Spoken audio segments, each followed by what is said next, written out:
there, everyone. Nice to see you.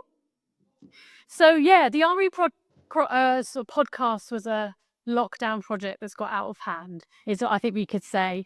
Um, I've also been an RE teacher for 25 years, and I've just taken up a position as an RE consultant for the Harris Federation. So I oversee RE across 55 schools in deprived areas around London, Essex, and Kent, which is the greatest job in the entire world.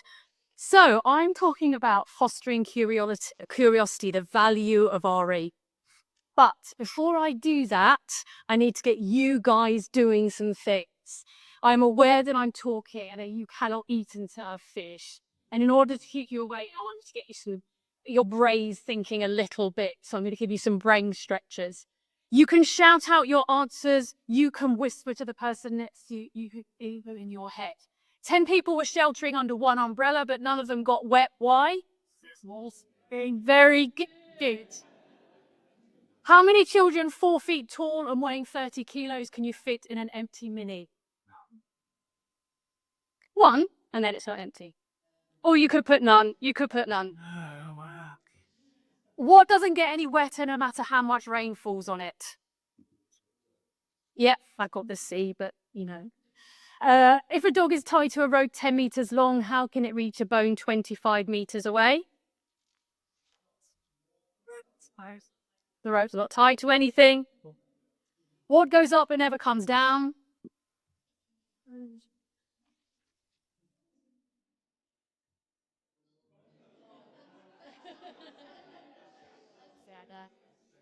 John's mother had 3 children. The first was called April, the second May. What was the third one called? Well done. What do you break when you name it? Silence. Yes. If you have it, you want to share it. But if you share it, you no longer have it. So I heard it, a secret. What weighs almost nothing but cannot be held by the strongest person for more than a few minutes? Yes, very good. What is better than heaven? Worse than the devil. The dead eat it, but if you eat it, you die. No. Very good. So what was the purpose of that? The purpose of that was to warm up your brains, to create a fertile crescent in order to absorb information. And that is what I want to do in the classroom. This is something that I use in the classroom. You've almost got to trick children into learning. And if they're having fun, their brains are open and they want to learn more things. Let me talk about the current climate. I've been teaching for a long, long time, and there has been a shift. In the last few years, I think since COVID, there's been a big push on academic rigor. Do now tasks to maximize learning and provide structure to the beginning of your lessons, retrieval practice to access schema, checking for understanding, show me boards, high challenge. And while a lot of this has been really, really effective and really dynamic, I think there's something that's at risk of being lost. And that is a love of learning. I sometimes feel that children resent learning, resent coming to school. They've lost their appreciation of something which is their right and their privilege. And that's caused me some frustration. One answer I think to this is curiosity. And I was pondering at how much RE fosters curiosity and lends itself to developing curiosity in the classroom. And maybe it is this that will inspire our children to fall in love with learning again. But there's a bigger picture. We look at society and we are not seeing respectful, curiosity-fueled debate between people with different opinions. And so we need to teach our children how to do it in the classroom because they're not going to see it outside. So let me talk about what I'm going to talk about because I'm a teacher and I have to do my learning objectives. We're going to talk about what curiosity is, why it's so important for young people, how REs can cultivate curiosity, but also how not to do it. I'll also have a look at barriers to curiosity, what stops children being curious. 2,500 years ago, Aristotle said this. Educating the mind without educating the heart is no education at all. Nearly 100 years ago, actually over 100 years ago, in 1919, John Burroughs said something very similar. He said this: knowledge without love does not stick. But if love comes first, knowledge is pretty sure to follow. Now, and it's interesting we've got scientists in the house because I'm now scared to say this, neuroscience is explaining why. And that is because curiosity releases dopamine. And dopamine helps the hippocampus work. And therefore children can remember more. So it's so important that we cultivate curiosity as educators. So, what is curiosity? Curiosity is a strong desire to know or learn something. I think humans are born with natural curiosity. It's essentially who we are. It's why we've explored space. It's why we've invented computers. It's how we found cures for diseases. Therefore, because of our curiosity, is how we have survived. But curiosity is teleological. It has an end or purpose. So that end or purpose could be intrinsic. I really, really want to have those shoes, so I'm going to earn lots of money to buy them. Or I'm really interested in this subject, so I'm going to study really hard to learn about it. Or it's extrinsic. So I really want to get into college, so I have to pass maths. And that's why a lot of children work hard at maths. Not because of its intrinsic value, most people don't like it. Myself included. But they understand that it's going to lead to something they do want. The problem with RE is for a lot of our children, it doesn't have any value, either intrinsic or extrinsic. It doesn't feel to them as though it's going to lead anywhere, and they don't necessarily love the subject itself.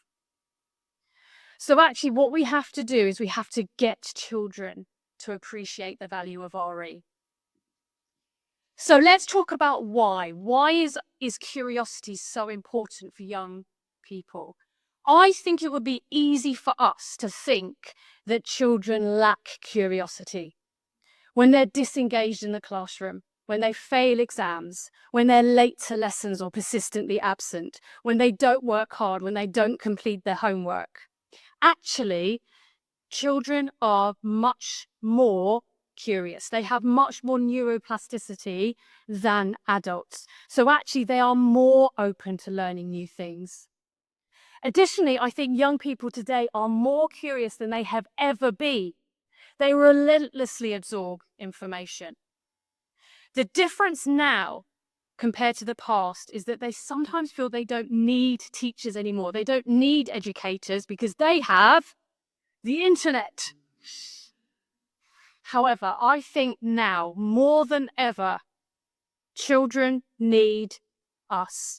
They need teachers and educators to provide them with the answers to their questions and to navigate the information they're finding on the internet, to interpret it, to critically assess what they read.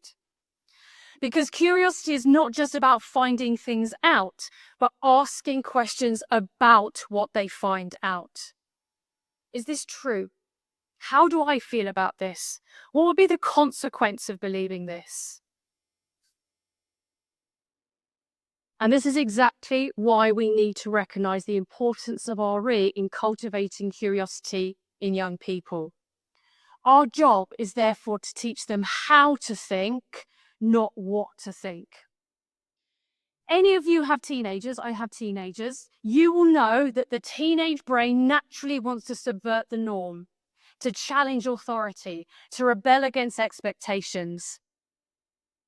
Curiosity is naturally subversive in that it questions and challenges perceived ideas. So curiosity is exactly what is needed to satiate the teenage brain.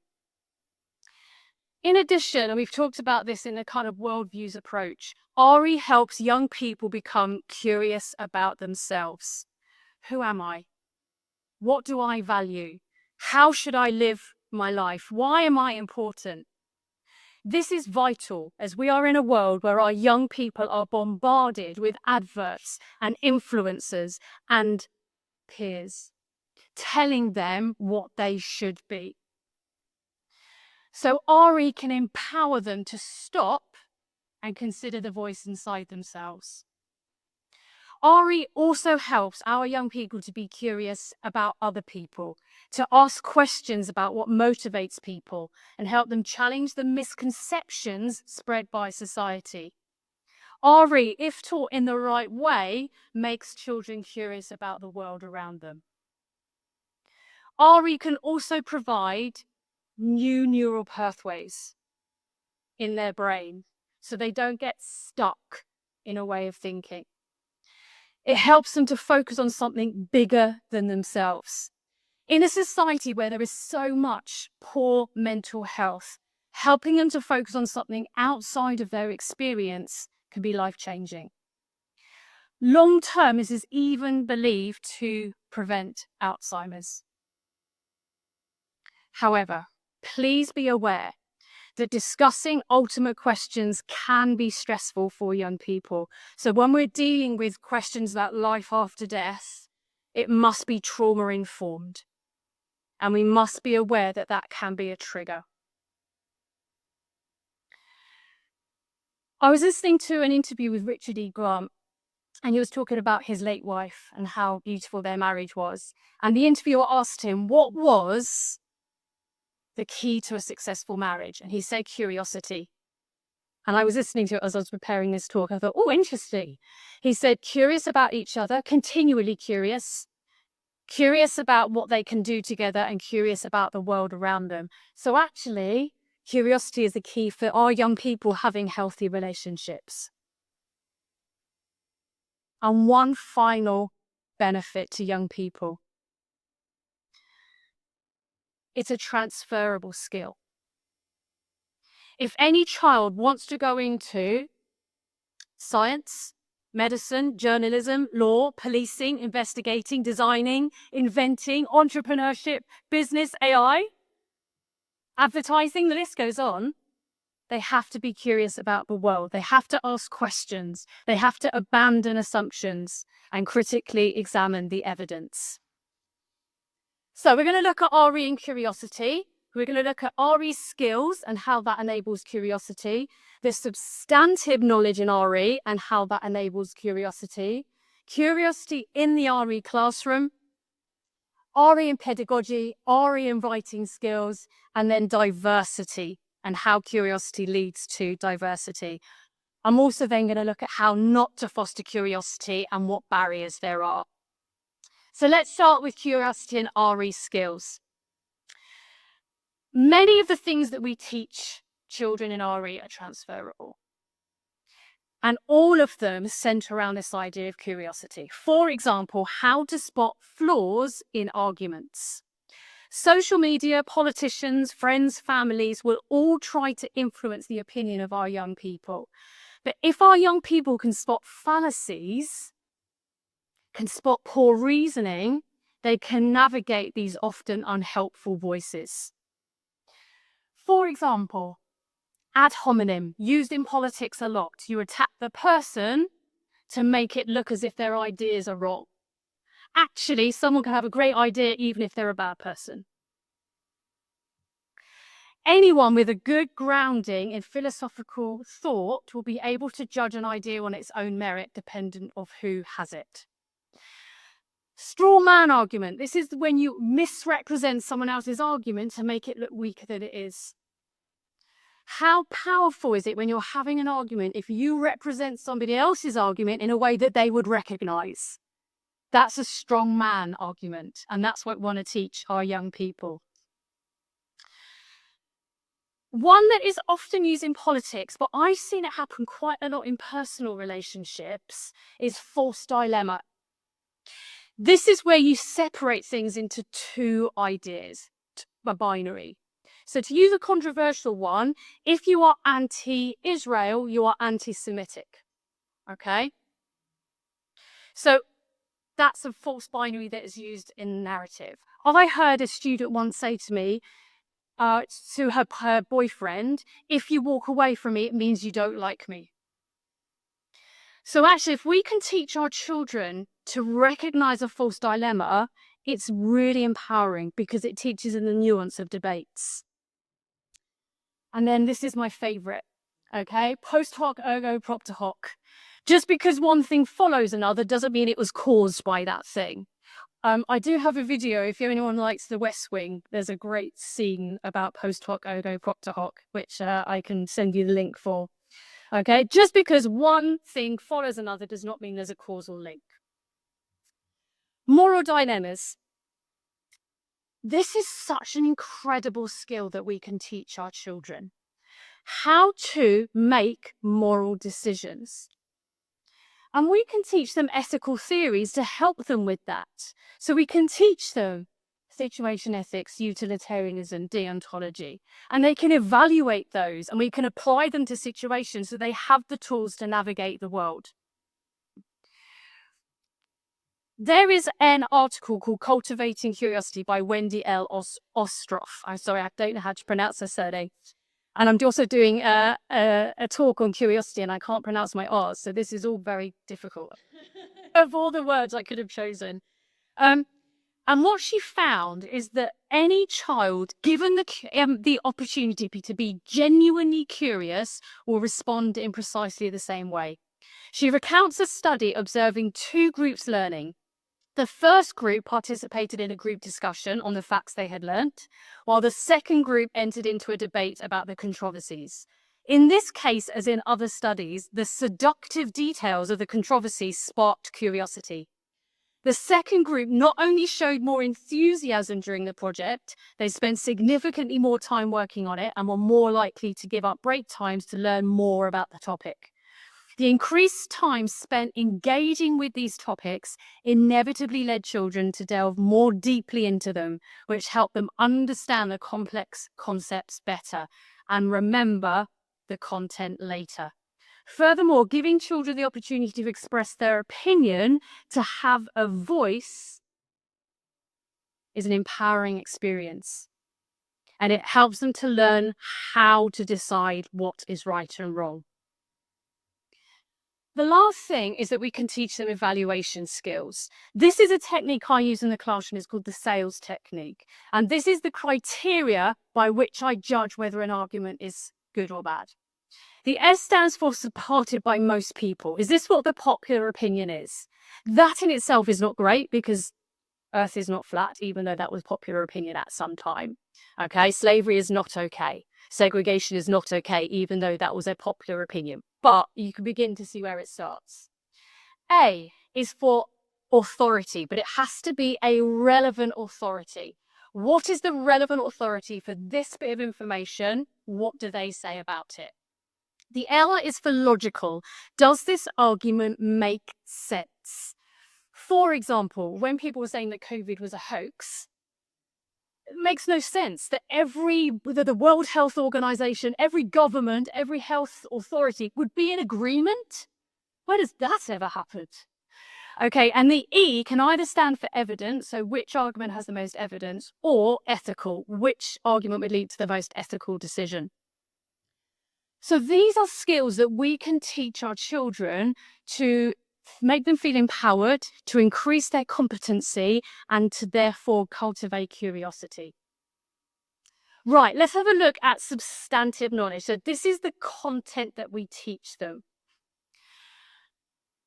First of all, you have to know that the information itself does not always cultivate curiosity. Okay? And it's really important that we know that. Just because it excites me does not mean it's going to excite a teenager. Okay?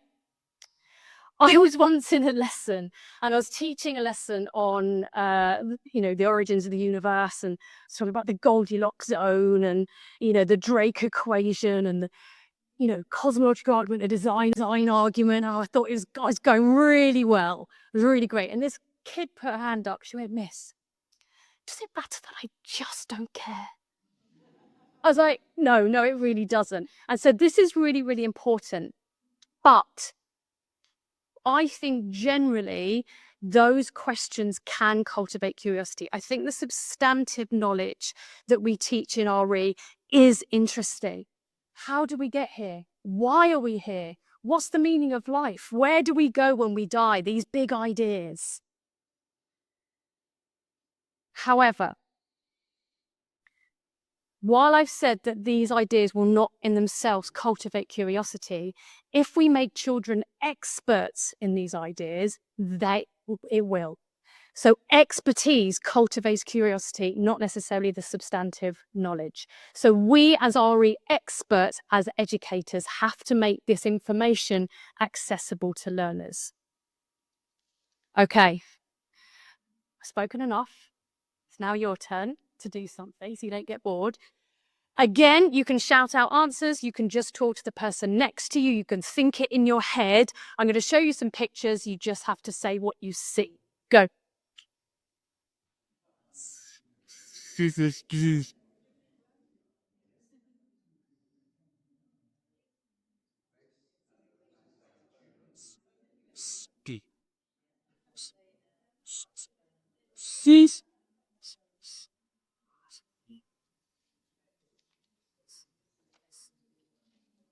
Can anyone see the word?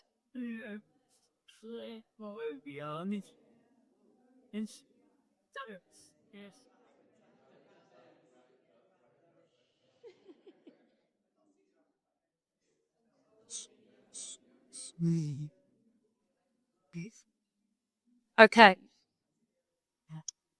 This is a really simple activity I use in the children to help them to feel safe being curious about diversity. Because that's really important that they feel safe. What was really interesting is watching you do this task, because sometimes you physically had to change your perspective to see things through the eyes of somebody else. And that is such a beautiful metaphor for curiosity. But it's quite safe, isn't it? You didn't mind having different opinions in this context. This one, I always spend a bit more time with in the classroom. Put your hand up if you see the old woman. Put your hands up if you see the young woman. Put your hands up if you see both. Okay. Quite often, you see the one that you relate to most, which is interesting. What I quite like to do is get two people, the one sees the old, one sees the young, to try and teach someone that can't see the other one how to do it. So you'll say things like, right, if you can see the young woman, make the nose the young woman's chin. And she's just looking behind her shoulder. And I want you to make the old woman's mouth her choker. And there'll be someone go, I can't see it. Okay, all right. So this is her nose, this is her eye, this is her ear. And then suddenly, I see it. It's like a conversion experience. Or the other way around, you can say, make the young woman's chin the old woman's nose. And what children can do is they can coach their peers on seeing things from someone else's perspective. And that is really empowering. Okay. And this is what is behind curiosity. We can all see things differently and we can all be right. Can is a really important word in this sentence. There are wrongs, but there's more than one right. And so this is going to be familiar to lots of you. We're not quite sure exactly what tradition it came from, but many people kind of think it came in sort of the Buddhist tradition about 2,500 years ago, and it is the blind man and the elephant. Each blind man is experiencing the elephant without seeing the bigger picture. And so they are just talking from their perspective. And this one is saying it's like a snake. An elephant is like a snake. And this one is saying, no, it's not like a snake. It's like a tree trunk. And this one's like, no, you're both wrong. It's like a piece of rope. The reality are, the elephant is all of those things, but also much bigger. And if you put all your ideas together, you get the idea of the whole. And this is such a beautiful story to use, especially in a worldviews approach RE curriculum, where we're having a look at your worldview, your positionality. But we're asking children to be reflective and reflexive, to listen to other people's ideas and adjust their own ideas accordingly, rather than getting stuck in that narrow-minded thing. So, what does curiosity look like in the classroom? First of all, it looks like engaged children. You cannot have curiosity without children who are engaged. If they are passive, if they are bored, there is no curiosity. In fact, it's probably making them less curious about the world. And there could be less curiosity without challenge. Curiosity requires hard thinking. But the phrase that we use at the moment is desirable difficulty. If it is too easy, they won't be engaged. If it is too hard, they will put up barriers and they won't be engaged and they won't be curious. So what you have to do is take them just above where they're comfortable with and scaffold up to that point so they feel challenged, but they don't feel stressed. Scaffolding can be dual coding. Scaffolding can be modeling, step-by-step instructions, recall, the safety to make mistakes. Curiosity is created when a child feels confident. It's not the other way around. And you have to make it relevant. In our read, this is going to be about lived experience. This is going to be about children's personal worldviews, their personal knowledge. This is going to be up-to-date resources. This is going to be statistics, media, media stories. It has to be relevant to the real world. You also have to make links between different ideas. This will cultivate curiosity. For example, showing them a picture of the Northern Lights and asking what primitive people might have believed if they didn't know the science behind it. And then linking that to the beliefs of those people. And that will make a link between geography and religion. Or asking questions about why Muslims do not draw pictures of Allah, linking it to the beliefs of people in Mecca at the time. And actually that they would make these idols. And so therefore they wanted to distinguish it apart, from that. So we're making a link between history and religion. We've talked a lot about this in terms of science and religion, actually helping them to see the link between science and religion. It's only since probably 1925, since the Scopes trials, there's been a contradiction between these two things. Before, science was religion, religion was science. They were interchangeable. It was just about asking questions about the world.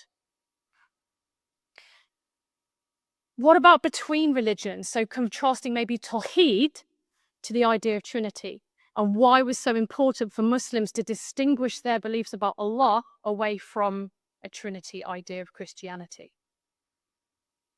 What about within religions? What is the link between Christian beliefs about creation and how they feel about how they should treat the world, or how they feel about God and how they then treat other people? It's so important that if there are more links that they're making, the more curious they are able to be, because they are connecting ideas together.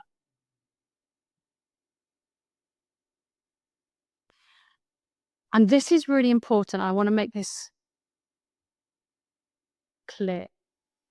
Children cannot be curious unless they feel competent, unless they feel they are good at something.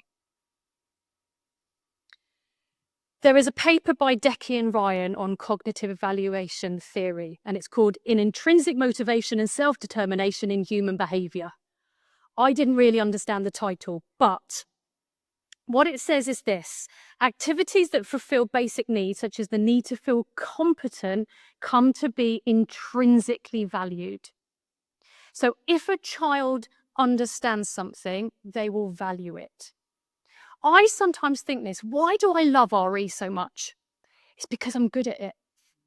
That's it, because I'm an expert at it. That is it. If I was an expert in geography, I would be just as passionate about geography. There's another thing by Aditya Singh called Using Curiosity to Improve Learning Outcomes in Schools. And it talks about the importance of self-efficacy in cultivating curiosity. She said the person must have the self-efficacy belief that one has the personal resources to execute an action that leads to valued information. When lacking self-efficacy, the individual may let go of the opportunity to explore and disengage from the curiosity-invoking object, even when the knowledge about the object has intrinsic value. And she suggests the way to do this is to make sure resources are coherent, comprehensive, concrete, and linked to the real world. This is sometimes difficult in RE when we're dealing with abstract ideas, but she mentions something called the Nali-Kali method. Nali-Kali means joyful learning. It chunks everything up, it breaks it down, it takes things logically. You don't move on until anyone gets it. You have to feel confident in order to be curious, in order to learn. And then last of all, this is what curiosity looks like in the classroom. It is children asking questions. So there must be space in the RE classroom for children to ask questions. But not all questions are good questions. So you have to teach your children what good questions are. For example, why questions are better than what questions. What you could do is get students to write a few questions down and then choose their best one, rather than just saying the first one that comes to their head. And you as the teacher have to model that. You have to model what a good question looks like. So I'm going to model to you what a good question looks like. So this is something else I use in the classroom. So at the top, you'll have a question, and then you've got to think of something positive, something negative, and an interesting question or comment. So I use this question: what if all the world's seas were made of chocolate? To teach this kind of task. So what would the positive be? What would be? Endless chocolate. We'd solve world hunger. Okay. What would be the negative? Obesity, diabetes, dead fish, inability to judge the difference between poo and chocolate. It's all going to get very messy. Then we can have the interesting question or comment. Would it rain chocolate? What would happen to the water cycle? Would different seas be different coloured chocolate? You'd have a white chocolate sea and a dark chocolate sea. You can ask it. Then I would replace that with a question that was relevant to the lesson. So, what if there were no RE lessons? Be less stress on the curriculum makers, on the timetable makers. Children wouldn't get bad RE, which is worse than doing no RE. But actually, what would the negative be? Would we be less tolerant, more divided, less respectful, less understanding, less able to think critically about themselves and the world around them? Would it change society for the better or for the worst? You could do the same. What if there was no religion? What if it was right to kill, whatever you are teaching? So you are modeling what a good question looks like and what you do with good questions. So let me talk a little bit about RE curiosity and pedagogy. What do we actually do in the classroom to cultivate curiosity? We've talked about children questions. If there's a curious classroom, children will ask good questions. But actually, that starts with effective questioning from the teacher. And you have to plan this. It has to be deliberate. You have to know where the hinge points are in the lesson and go, right, I need them to answer this question. But you also need to have a bank of questions in your head that you can ask at any point. Why might someone disagree with you? What if everybody thought that? Would that line of thinking work in this situation? So you have those generic ones. What if? They're really good questions, really good questions. What if is one of the most powerful questions you can ask. First answer is not your best answer.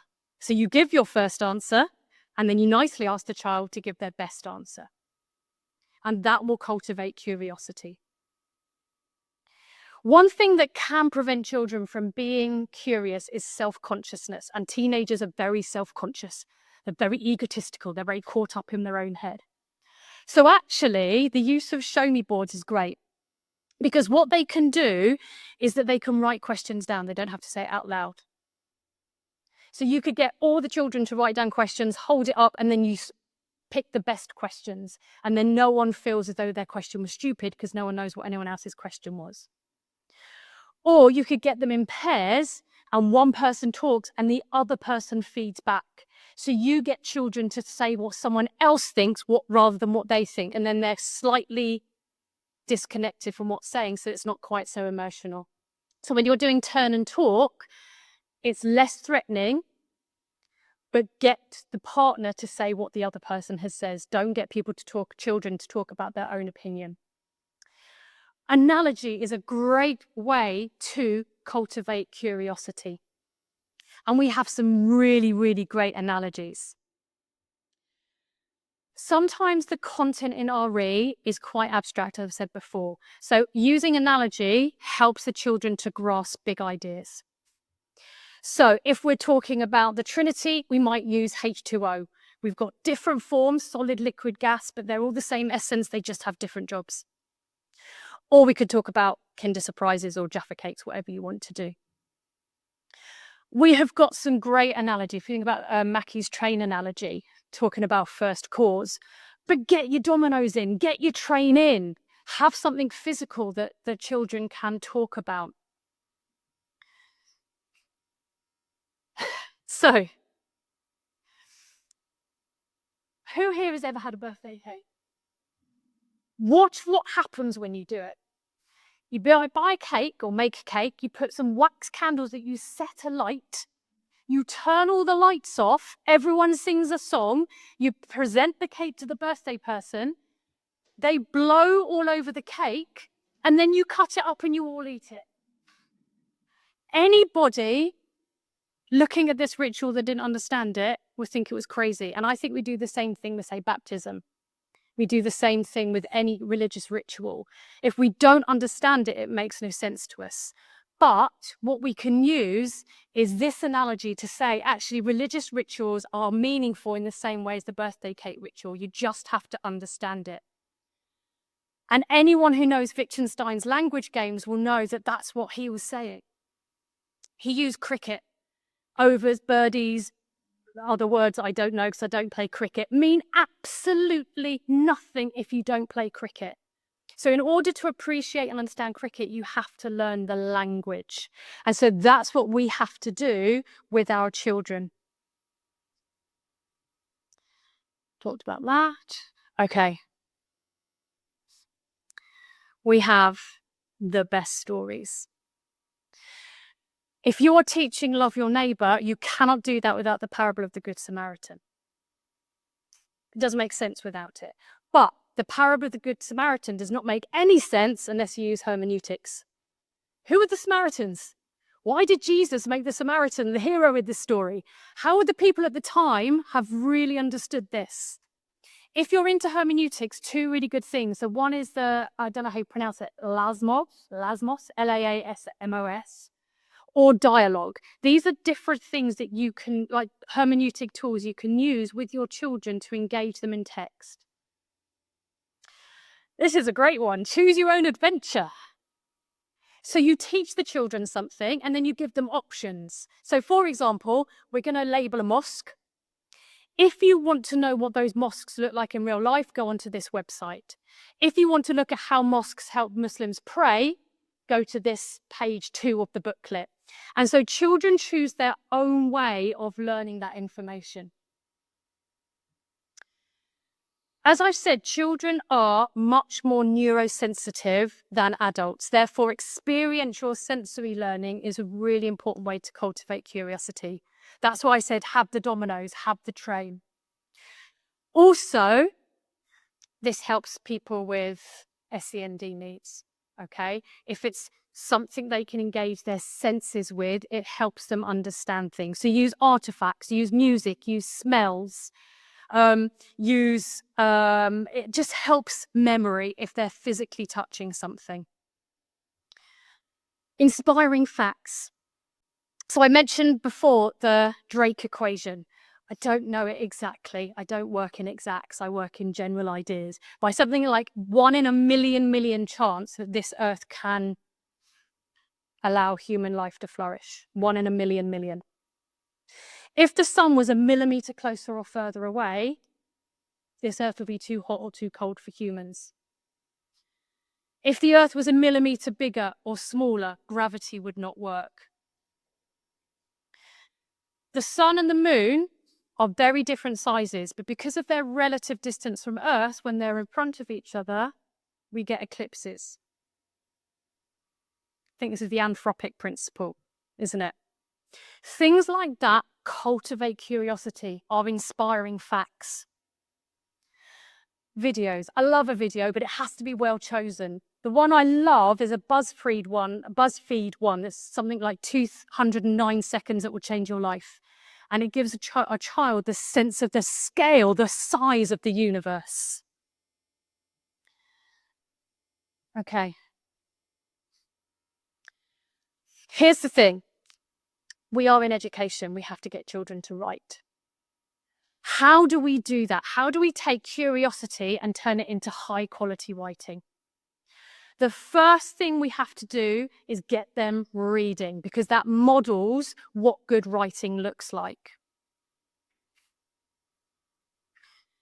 I would say, and this is part of the Worldviews approach, get your children to read academic things, authentic pieces of writing from Holy Scriptures, but teach them how to access them using hermeneutics, so dialogue or lasmos. Also, we've talked a little bit about AI. Get AI to write stuff for your kids. Can you write me a scholarly article suitable for a 13-year-old on... and then it will do it for you. And then you just have to check it. You do have to check it. All right. Oracy. The key to good writing is good oracy skills. Teach them how to debate, teach them how to talk, and they'll be able to write. Okay. Modeling and live modeling. So you show them what a good one looks like, or you take all their ideas, write a big mind map, and then live model what an answer would look like based on the stuff that you've collated through the discussion. Some teachers like structures, like sentence starters, some don't. Okay, there's kind of two schools of thoughts on it. Some think the structures limit writing to pre-decided sentence starters. Other thinks it's support. I would say don't teach them sentence structures, but have it in your head, and you can use adaptive teaching in the moment if there's a child that's struggling and you have those peel whatever paragraphs that you want to have. RE exposes children to ideas that are different from themselves. RE exposes young people to beliefs and practices different from their own. This is why we want children to be curious.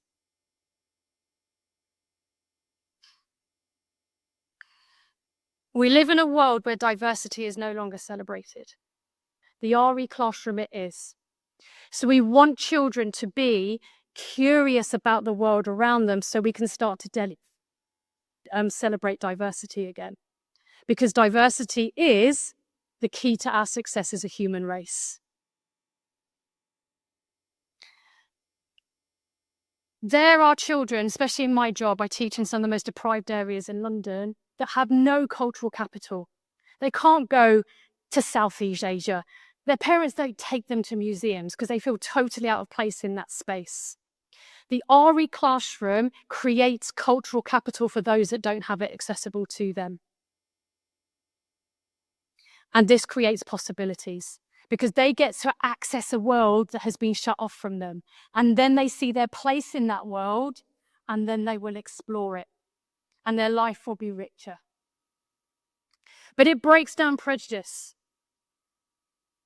If you expose children to ideas that are different to themselves, they will realize the connection between human beings, not the separation that the rest of the world wants to teach them.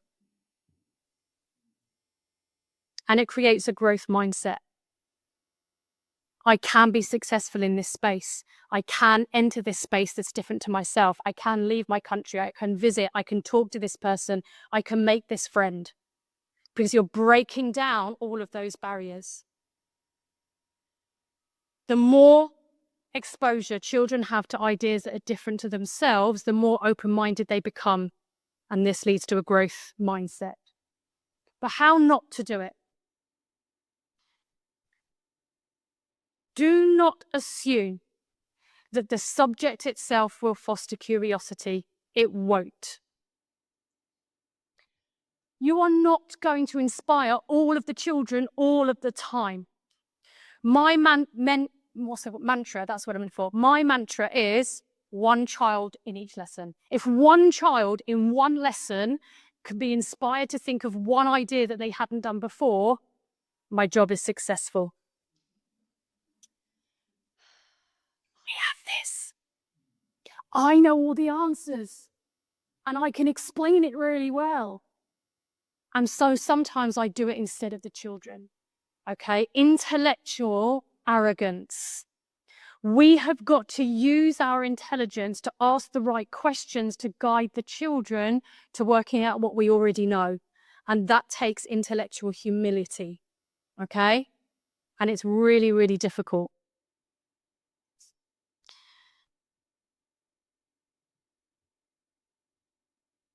Now, I learned to teach when we did a lot of independent project work. Make a project on, make a poster about, make a prayer mat. Don't do that. That doesn't foster curiosity. That teaches them how to make a leaflet. There'll be no engagement. So please, please, please do not do independent project work. You'll get nice displays, but not much else. Don't let random questions derail the lesson. You have to encourage the children to ask questions, but you have to teach them how to ask good questions. Don't do that. You have to be enthusiastic about what you're doing. And then they will become enthusiastic by osmosis. Can I just very quickly say one other thing? I read an article. I'm just going to go back because I just wanted to say this. I went on a little rabbit hole. And there was an article called "Curiosity is a Luxury of the Financially Secure." Children with emotional, physical, financial worries don't always have the space to be curious. It's not because they're disengaged. It's nothing wrong with them. They just have to limit their kind of capacity in their brain. Sometimes that's seen as a lack of resilience. Please, please, please don't see it like that. While curiosity can produce dopamine, it can also be overwhelming. How not to foster curiosity is to push a child that is resisting into being curious, because they might not be in the right place to do that. Okay, last slide. Barriers to curiosity. Irrelevant information. Prayer times in Islam. Liturgical worship. Not relevant to young people. Okay? Lack of prior knowledge making new information feel overwhelming. Postcode lottery. We don't know what our children know because there's no national curriculum. Predefined curriculum, so little room for organic exploratory learning. My experience of GCSE RE. Incoherent ideas. What do I teach first? Muhammad, angels, or Quran? Because they're all interlinked. So our religions are not coherent. So trying to force them into coherence is a problem. Plus, we've got 51% of RE lessons taught by non-specialists. So we're going to get incoherent ideas. So guys, this is it, my summary. Curiosity is the heart of how humans change, learn, and grow, both in developmental and evolutionary timescales. Being biologically drawn to novelty helps us deal with changes in our environments and guides our attention to things we can discover, explore, and understand. When learners satisfy the urge to know, they feel really satisfied because they are activating the brain's regions responsible for reward and pleasure. Young children's brains are most malleable and therefore the most profoundly influenced by new experiences. Children are more superior learners than adults when it comes to some of the most complex and abstract concepts like language and music.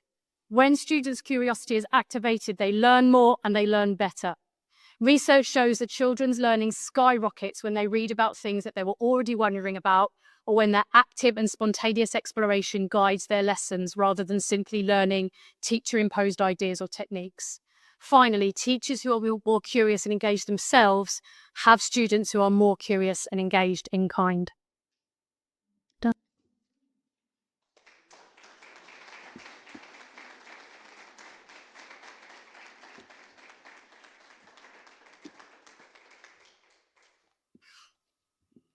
Well, we've bags and bags of time for questions, but not here, next door. So you can nobble Louisa there, but there is one rule.